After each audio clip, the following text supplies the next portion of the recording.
A lot of awesome history at the jail. We'll wait till we get there to tell you about that.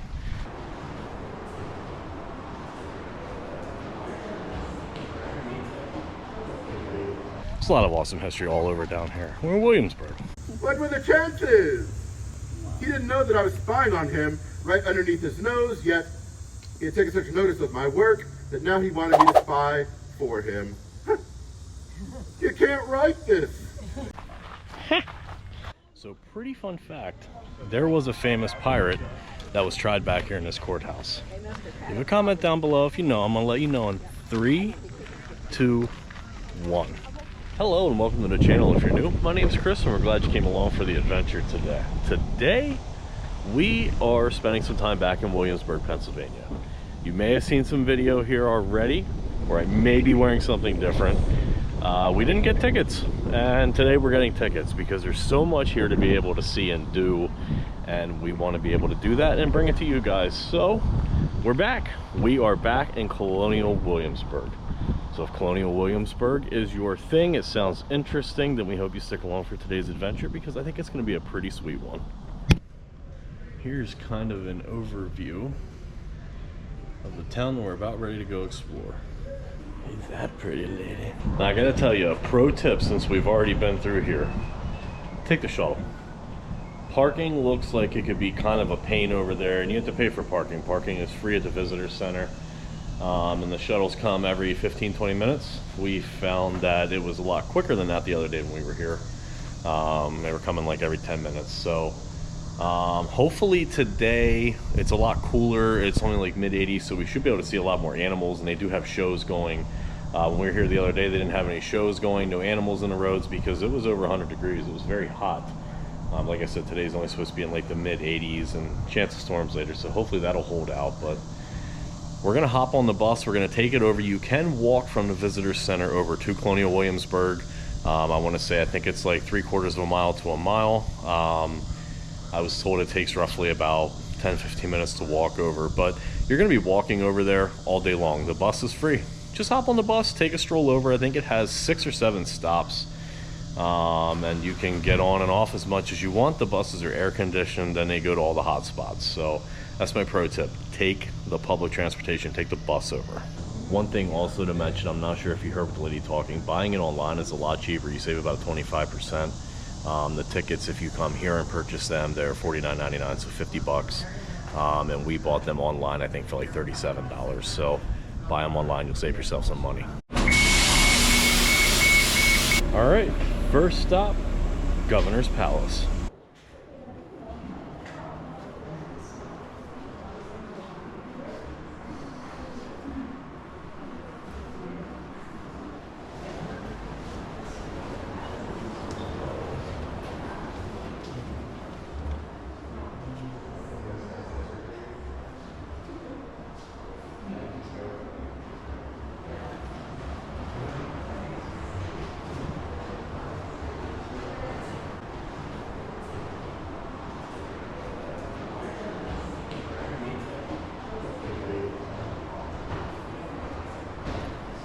All of these guns that are up here that are of darker color are actually all original guns, and the ones on the bottom are replicas.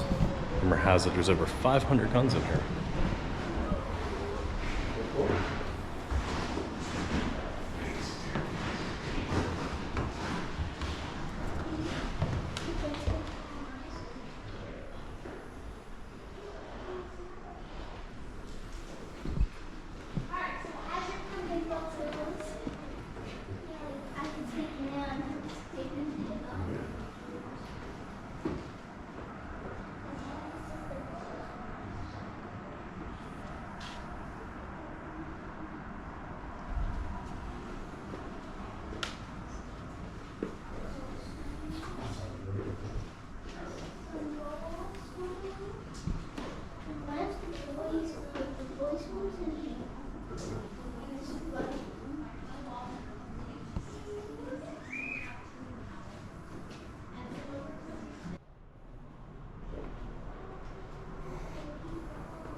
Fun fact, the furniture in here is mostly original because they had a auctioneer list, and when they went and departed here real quick at like 2 o'clock in the morning, left all the furniture behind.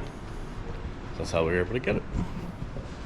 This room that we're in right here is pretty cool. It's actually known as the Red Room, the family room, and this is where all the family pretty much would have gathered around.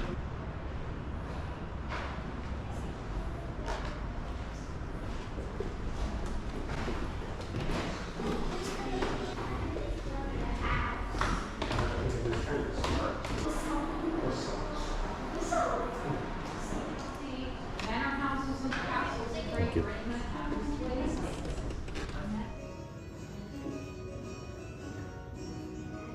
Pretty fun fact here, if you are a fan of tea, that is who is responsible for bringing tea to the States. This room that we're in right here is now the ballroom of the palace, and it's beautiful. These paintings that you see back here behind me, they're all original.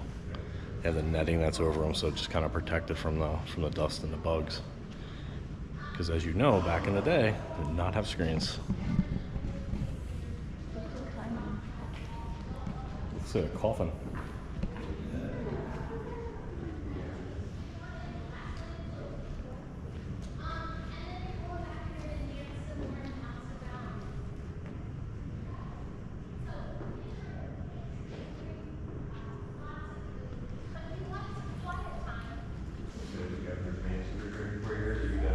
All of it. Thank you very much. Very welcome. Thomas Jeff.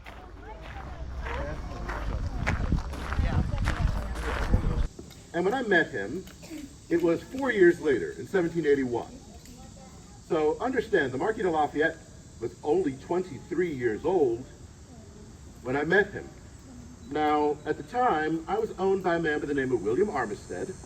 But of course, there's still this one box that's unaccounted for, and he asked me what's in the box. And I don't know what's in the box. So he asked me to open it. We opened the box. We both looked inside this box, and it was whiskey. And then the Marquis says, well, dear sir, since you brought me this whiskey, you, sir, should help me to drink some of it. I don't know if I can convey how unusual an ask that is. For someone of the highest level, for gentry, or aristocrat, as they would say in France, to want to sit and have a drink with someone who is owned, enslaved. That doesn't happen in this country. But, of course, if you've met the Marquis de Lafayette again, you will know how charismatic a man he is. So when he asked me to sit and have a drink with him, I did sit and have a drink with him. And do you know, then he began to ask me questions about my life. Other than my family, no one had ever asked me about my life before. As a matter of fact, I will never forget. He asked me, at what age did I know that I was a slave, that I was owned by someone else? And do I remember how that made me feel? Now, I thought about that question, and I'll answer it to you all the way that I answered it to the Marquis de Lafayette. I said, Marquis, I'm not quite sure how to answer that question for you, because I was born in 1748. But the first memories I have in my life are 1753, perhaps 1754. And all I can remember are very strong feelings. A feeling that something in my life wasn't right. There's one great gift that the Lord God above has given to every man, woman, and child on this earth, and it is our free will. And what sort of relationship can you have with your God when man, not God, has taken that away from you? Even at 6 years old, I could feel in my heart that a great God-given gift had been stripped away from me, and it made me sad, made me angry. And then I realized as I said that to the Marquis that maybe I shouldn't have said that to the Marquis. Those are thoughts that are not meant to be shared, and if the Marquis was to ever tell anyone that I just said what I just said, I'd be severely punished for it. Master William comes walking to the public stores. He has this very perplexed look on his face, and he says, James, the Marquis de Lafayette just made a very unusual request of me, and I'm still trying to figure out what I'm going to do about it. And I said, well, what does he ask of you, Master William? And Master William looks at me and he says, The Marquis de Lafayette has asked if I'd be willing to allow you to serve under him in the Continental Army. And I gave Master William that sideways look. You all know that sideways look? That look you give someone when they say something that just doesn't make any sense to you? Husband, sitting here in the audience, you've got that look from your wife numerous times, haven't you? Master William simply shrugged his shoulders. He said, attend to the Marquis. Find out what it is that he wants. I think that I'm going to grant this request of his. So, of course, I make my way back to the Marquis, who, of course, greets me in that European fashion. And then he sees a perplexed look on my face. And he already knows why I have this look. Because I'm not a soldier. I don't want to fight in a war. But the Marquis just says, oh, no, James. I'm not asking you to serve the Continental Army as a soldier with a musket in your hand or a shovel. You are a very clever and intelligent man. What I want you to do, James, I want you to sneak across the British lines as a fake runaway slave. Ingratiate yourself with the officers of the British Army and serve them as a serving man, because that is what you do. Listen to the conversations as you are serving them, and then report what you hear back to me. And I said, so you want me to be your spy? And he said, yes, James, that is exactly what I want. Then I gave him that sideways look. I had been discovered. And he approaches me and he says, James, this is about the work that you are doing. There's something we'd like you to do for us. You are a very clever and intelligent man. What we'd like you to do, James, we'd like you to sneak across the continental line. Ingratiate yourself with the officers of the Continental Army and serve them as a serving men. That is what you do. Listen to the conversations you are serving them and then report what you hear back to me. And I said, so you want me to be your spy? And he said, yes, James, that is exactly what I want. Then I gave him that sideways look. What were the chances? He didn't know that I was spying on him right underneath his nose, yet he had taken such notice of my work that now he wanted me to spy for him. You can't write this. So I went back to the Marquis and I shared this offer that had been made to me by the British. And after we finished laughing for a good quarter of an hour, we formulated a new plan. Now, not only would I return to the American forces with British intelligence, but then I would return to the British with misinformation. I continued to do that back and forth until October of 1781. Just before this time, I was still serving General Lord Cornwallis. He was in Portsmouth, and no one knew where he'd be heading to next. But I found out through the conversations he was having and his papers. He was going to be making his way to be resupplied from the Chesapeake Bay from Gloucester Point. And those of you that are Virginians know what is right across the river from Gloucester Point. Can anybody say it? Yorktown, indeed. I shared with the American forces that the British were making their way to Yorktown. Now, you all know how that battle turned out, don't you? It wasn't the final battle of the war, but it was the decisive victory that the Americans needed to know that they would have their freedom and their independence from Great Britain. I went before the Virginia legislature to gain my freedom, hopefully, for what they called in the law meritorious service. And the Virginia legislature did issue freedom to slave soldiers who had served in place of their masters. At that point, I was told I had not worn a uniform nor carried a musket, therefore I was not considered a soldier. And on top of that, I had not served in Master William's place. As far as they were concerned, I had volunteered to serve. As a lawyer put it to me, through a technicality of law, I was not to be given my freedom for what I had done for American freedom and independence. I was sent back to slavery.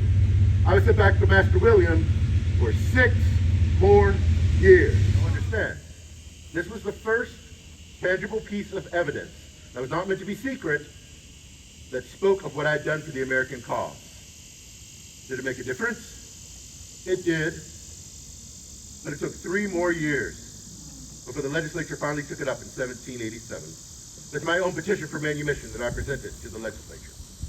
But in early 1787, Commonwealth of Virginia paid William Armistead the sum of my worth, thus meaning I was owned by the state, and the state could do with me as they pleased. And they decided that they were going to grant me my freedom for what I'd done for American freedom and independence.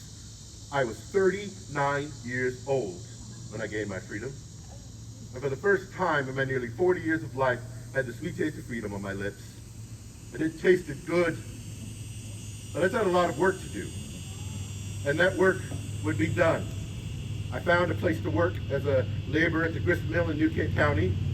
I was able to buy 40 acres of land eventually as I saved up in New Kent County, where I'd been born and raised, which meant I could then make an agreement with my wife and children's master to buy them from him at a discount, and then work my way through the law to free my wife and children, because the Virginia laws did not allow me to immediately free them, but in time I did free them.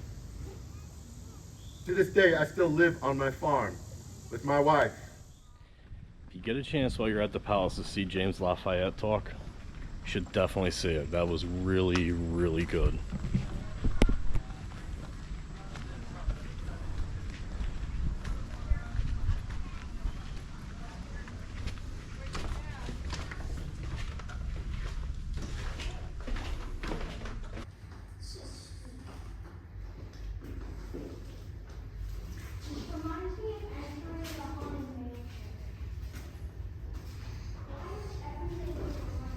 So we are now in the cellar,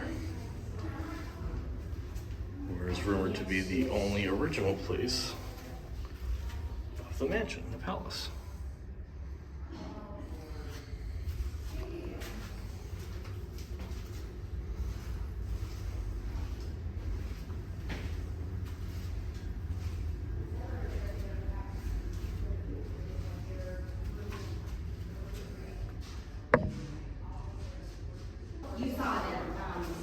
This wall right here is the only original remaining foundation wall. This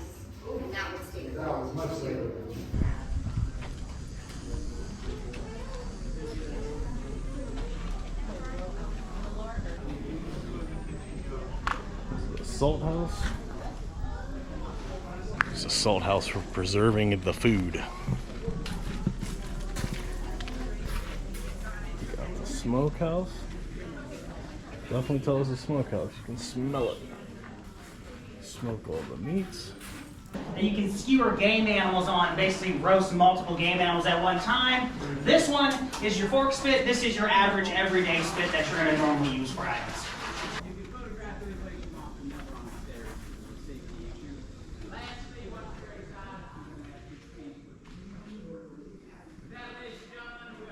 It's the scullery. Kind of like an extension of the kitchen and kind of where they put all the grunt workers. So if you were going to work in the kitchen, I don't think you wanted to work in the scullery. All right, well, there's the governor's palace. We're going to keep strolling through town here and see what other buildings we can check out. All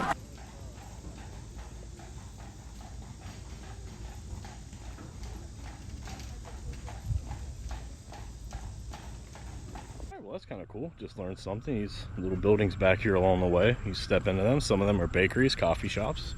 You have food, water. There's some really good looking sandwiches there. This is the George Wythe House and Gardens. He's one of the signers of the Declaration of Independence.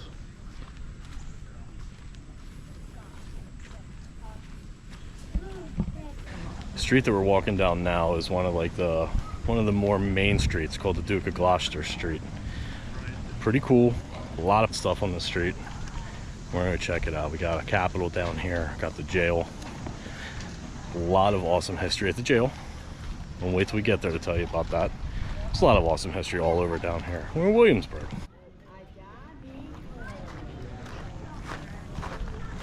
We're gonna check out the courthouse. Really what we're much more familiar with. And you know it's being from the town, which is weird. That is a deal on the side of the bar, that man.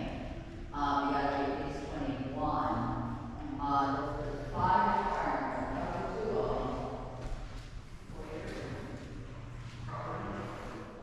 See the block of wood down there? Hit that block of wood with it.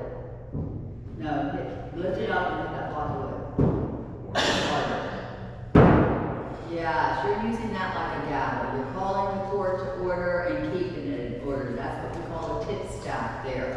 You are the sheriff or the bailiff there, calling the court to order. So, pretty fun fact, there was a famous pirate that was tried back here in this courthouse. Leave a comment down below if you know. I'm gonna let you know in 3, 2, 1. Blackbeard's crew was tried there. And we are gonna head over to where they found their fate and ended up staying for a little bit. Alright, I think we made our way all the way down to the end of Duke of Gloucester Street, and we're going to head into the Capitol.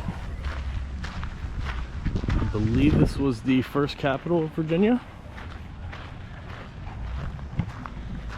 Fun fact, leave a comment down below. How many times was this burnt down and rebuilt? I'll give you the answer once we're done.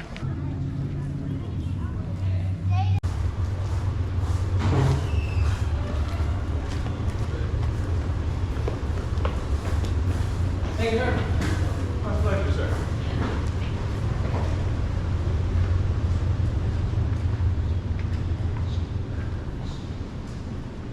Go ahead and see the benches on either side here.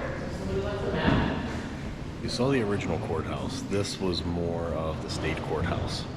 Say to see somebody come here and then say to see some people. You guys have any questions before we go to let some of the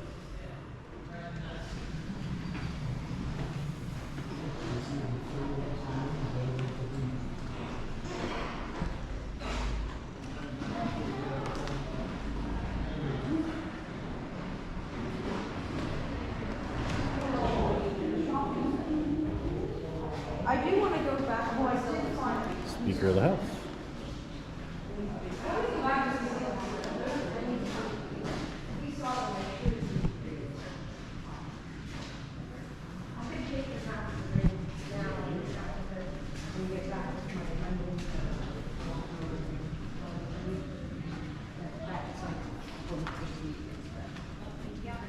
So we just finished up our tour in the courthouse, and I gotta tell you, if you come here, I definitely recommend it. Gave us a whole lot of information just kind of about the history here. The fun thing is I didn't really have a whole lot of time to be able to talk when we were inside, because it is a guided tour and telling you what to do. But when you first walk in and you're looking at the front of the Capitol building, what is on the left-hand side is appointed by the Crown. That is like the British side of it, except for the bottom part, which is the highest court in Virginia. Then when we walked up the steps and went into the main room that was there, that was where the British Parliament sat. The middle room was the joint council area, and then the other side of the room was where the elected officials from the state of Virginia would sit. And kind of like that whole upstairs part of the building would be where, when they want to go to put things into law, you would have the British Parliament side, and you would have the appointed officials from Virginia who would try to come together, and they would meet in the joint council area, and that's kind of like where they would duke it out to be able to put things into law. Now, one interesting fact that we had learned here, there was a part where the gentleman was actually speaking, and he read the Declaration of Virginia, which sounded very, very familiar to another declaration that we had going on to later here. And really kind of what happened in that area was they weren't agreeing, they weren't coming to terms, and they ended up kicking the people out. The House of Burgesses, they ended up kicking them out, and they essentially were like, you know what, they went down the street to the tavern, they all sat together, had a couple conversations, and ended up coming up with the Declaration of Virginia, which really was the start of the freedom of Americas.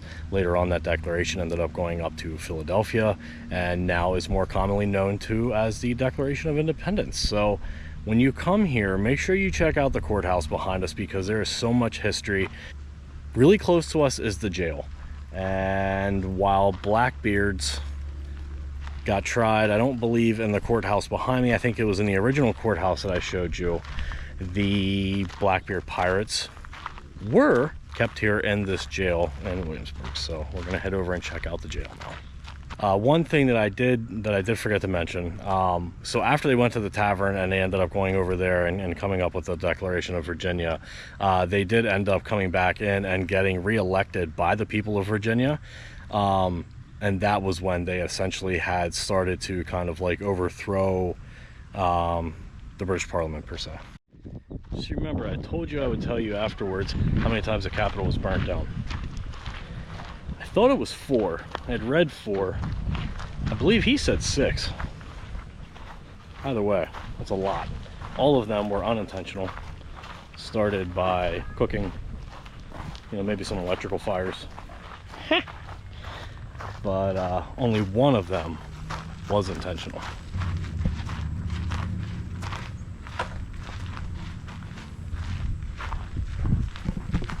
Alright, so we made our way down to the jail, and this is where Blackbeard's pirates were held.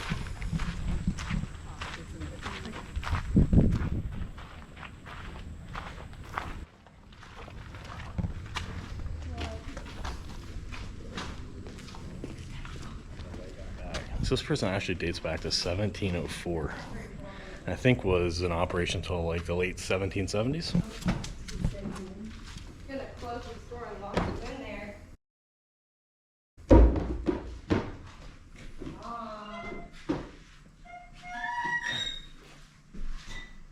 It's a shackle.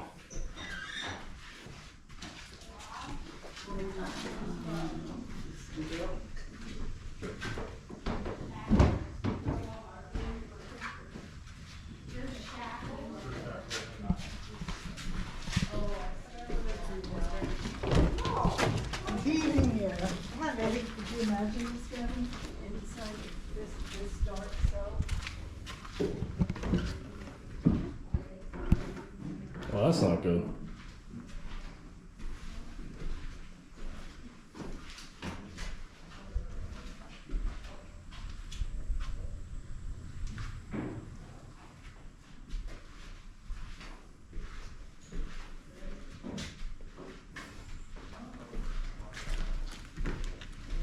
We just had a very interesting question. Is this a toilet? Have a, no. I don't know. Is that the toilet? This looks like 4 jail cells, and then they had added on this part of the building here.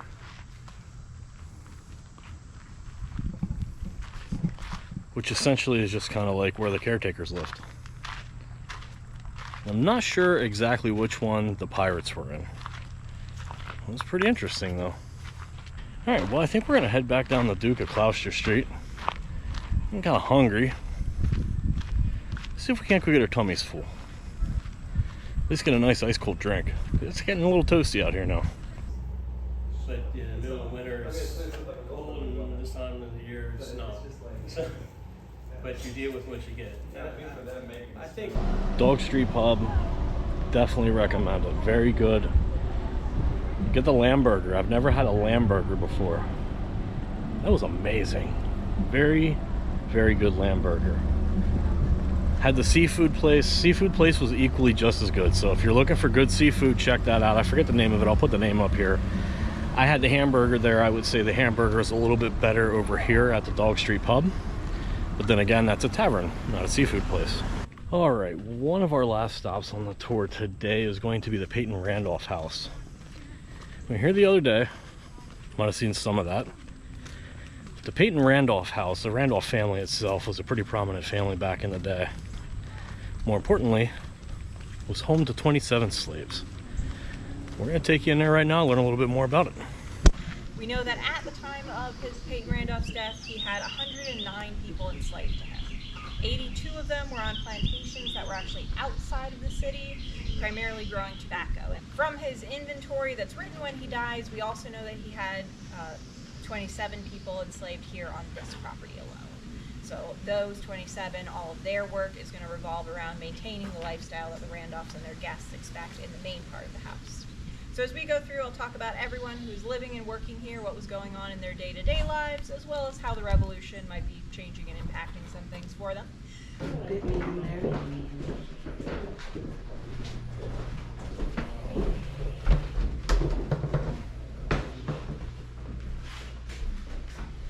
Everything on the center table is a replica, so you are welcome to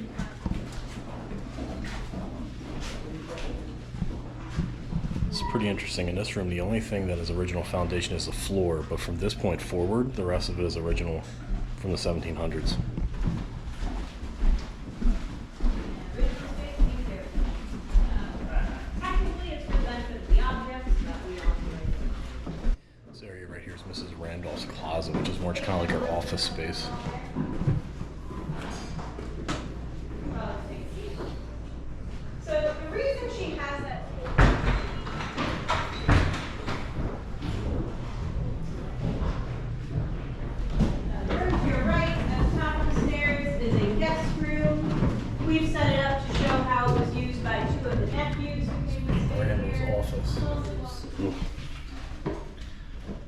terms of the nephews, the Randolphs.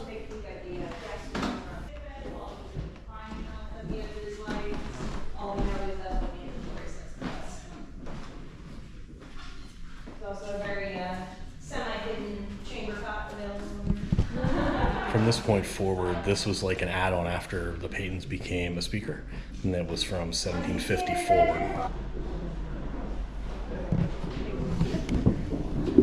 It is.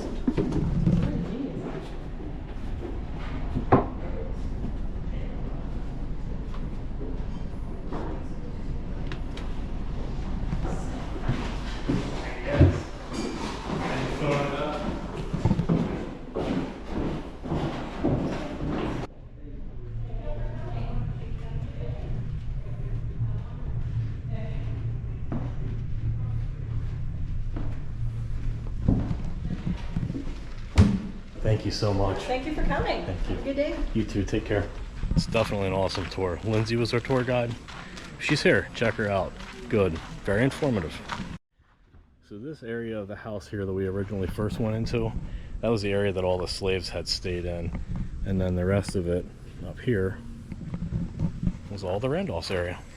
We learned a lot of really crazy stuff here today. I think one of the funniest things for me was Lord Dunmore, who was the British appointed governor, which the palace you saw when we went in. He didn't like Virginia at all. So when he was appointed governor of Virginia, it actually took him 1.5 years to get over here from Britain. And then kind of as like a, that's thundering. It's a butterfly. Squirrel. Kind of as like a little bit of a punishment when he had his daughter, they kind of forced him to name her Virginia. So I found that kind of comical today, but let me know down in the comments, what was your favorite part of today? You know, I think Williamsburg is truly fascinating, and there's still so much that we have to learn about it, even though, you know, we spent all 2 days here now. It's definitely something I don't think you're going to be able to kind of plan and tour and get it all done in one day. You know, maybe a weekend here, that would still be hard. Spend a week, because if you're done in Williamsburg, then you have Yorktown and you have Jamestown, both equally awesome and very historic places. So I think it's gonna wrap it up for this week's adventure. I hope you guys enjoyed it. If you did, make sure you give it a big like, big thumbs up, subscribe to the channel. It's a huge help with us just starting out. And put Williamsburg on your bucket list. You won't be sorry. I think you're really going to enjoy it. That being said, I hope you guys stay safe. We'll see you on our next adventure.